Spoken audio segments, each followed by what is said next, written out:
ada yang aneh. Ibunya terlihat muda, sedangkan anaknya terlihat dewasa. Kalian tak tahu mereka sepasang utusan maut.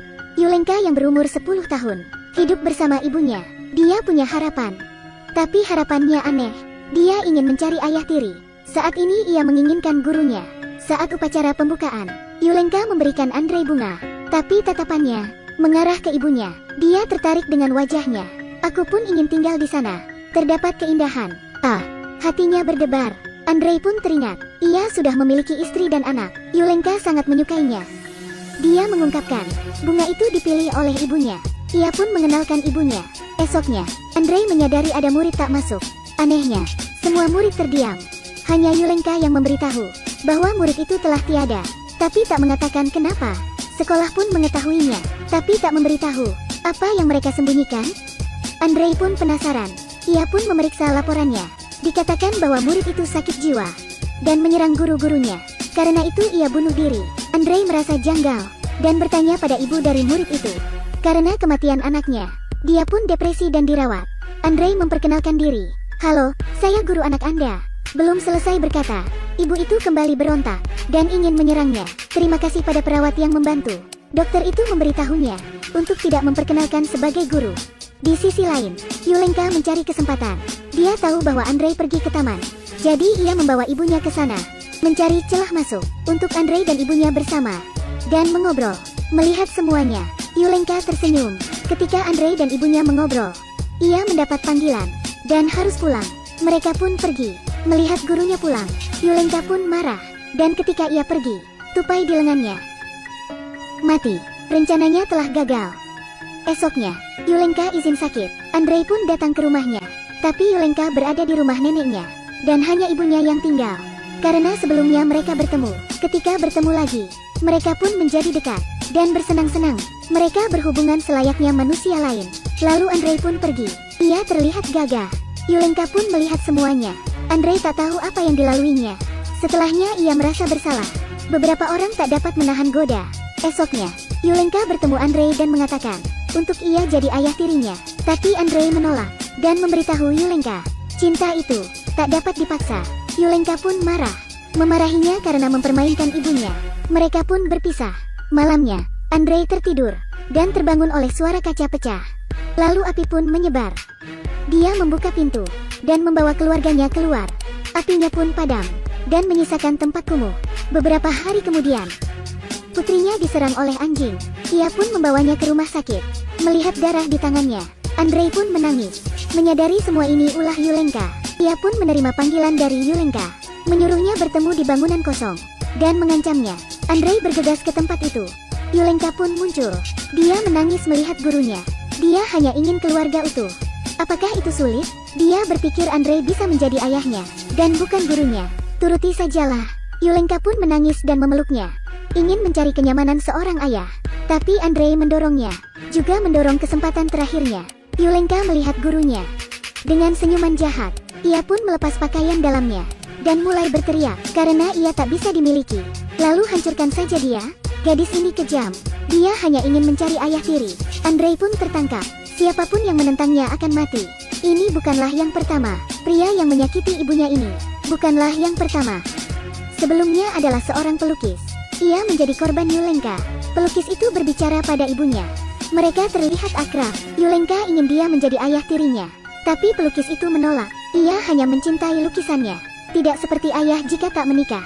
Ia melihat ibunya sedih. Yulenka pun tertekan. Lalu ia memikirkan rencana buruk. Ia ingin pelukis itu tetap tinggal. Ibunya Sonya seorang dokter. Yulenka ingin ia membantunya untuk mendapatkan obat bius. Ini pertama kalinya dia berbuat buruk.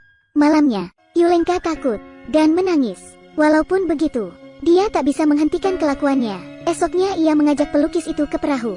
Ia pun memberinya segelas air berisi obat bius. Lalu pelukis itu pun pingsan. Yulenka membuangnya ke danau. Ini pertama kalinya ia membunuh. Air danau yang tenang pun menghilang. Setelahnya, tubuh pelukis itu ditemukan polisi. Sonya yang mengetahuinya pun ketakutan, ingin mengatakan yang sebenarnya, tapi diancam dibunuh oleh Yulenka. Sonya pun tak tahan. Ia pun melompat bunuh diri. Dan sekolah menyimpulkan bahwa Sonya sakit jiwa.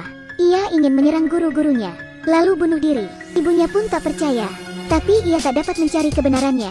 ia pun depresi dan dirawat. Sejak itu dia membenci guru. Sejauh ini, semua bukti yang ada menghilang. Dengan ini, Yulenka tak dapat dicurigai. Yulenka melanjutkan hidupnya hingga saat guru baru itu datang. Saat upacara pembukaan, ia memberinya bunga dan matanya selalu menatap ibunya. Yulenka tahu kesempatannya mencari ayah tiri datang lagi. Jadi dia merencanakan semua untuk dapat memiliki keluarga utuh. Tapi ia tak mengira Andrei hanya main-main. Yulenka marah. Seseorang yang tak tahu malu, dia harus membayarnya. Pertama ia membakar rumahnya, lalu membuatnya jebakan untuk mencemarkan nama baiknya dan merusak karirnya. Lalu foto telanjang bersama ibunya dikirimkan ke istrinya, keluarga, karir, hidup. 3 kali serangan. Tapi ini tak cukup. Andrei mendapat panggilan. Suara gadis pun terdengar. Kau tamat. Ya, keluarga, karir dan hidupnya semua hancur. Apa bedanya ini dengan mati? Yulenka pun tak akan melepasnya. Lagi pula, ini salahnya menggoda ibu Yulenka. Dia pun menulis surat bunuh diri. Saat ini, lampu di rumah padam. Dia pun keluar dan tak mengira akan diserang dan pingsan. Ketika bangun ia sudah diikat di pohon. Yulenka duduk di depannya. Ia menceritakan kisah pembunuhannya dengan jujur. Andrei mengerti sekarang. Yulenka yang membunuh Sonya. Saat ini mobil pun datang. Mengira itu penyelamat. Ternyata bukan. Seseorang keluar. Ternyata itu ibu Sonya. Andrei pun senang. Ingin memberitahu tentang kematian anaknya sebagai pertukaran bantuan. Tapi Yulenka membungkam mulutnya. Andrei ingin memberitahunya. Ibu Sonya yang selalu membenci guru jelas tak akan menyelamatkannya. Tapi untuk membunuhnya, dia bingung dengan dendam Yulenka. Dari tasnya keluar semua pisau bedah. Keduanya menghadap Andrei, mengatakan akan menyiksanya. Tulang belakang adalah bagian paling keras. Aku tak tahu punyamu berbeda atau tidak. Jadi keluarkan dan lihatlah cara yang baru untuk membunuh. Setelah selesai, Yulenka memberikan pistol ke ibu Sonya. Ia memegangnya dengan sapu tangan dan mencium kepalanya. Ayo, ayo. Selanjutnya, ibu Sonya berbaring di kasur, memegang boneka anaknya dan bunuh diri. Tapi dia tak tahu, dia membuat rencana Yulenka berhasil dengan membunuh dengan pisau. Dokter itu membawa tulang belakang Andrei dan menghibur Yulenka. Tapi melihat ibu Yulenka, dokter itu terpana. Ketika dia ingin pergi, Yulenka menarik tangannya. Sejauh ini videonya berakhir. Dokter itu akan menjadi ayah tirinya. Atau seperti Andrei, tak ada yang tahu. Benci karena kekurangan kasih sayang membuatnya merindukan keluarga utuh. Saat ia menginginkannya, tak semua orang dapat memenuhinya dan membuatnya dendam. Kesakitan yang dialaminya membuatnya berbuat ekstrim. Jika ia tumbuh dengan kasih sayang, maka dia akan tumbuh menjadi gadis ceria. Jadi, kita berharap dunia ini lebih bertanggung jawab, lebih banyak cinta, kurangi kekejaman, dan memperbanyak kebaikan.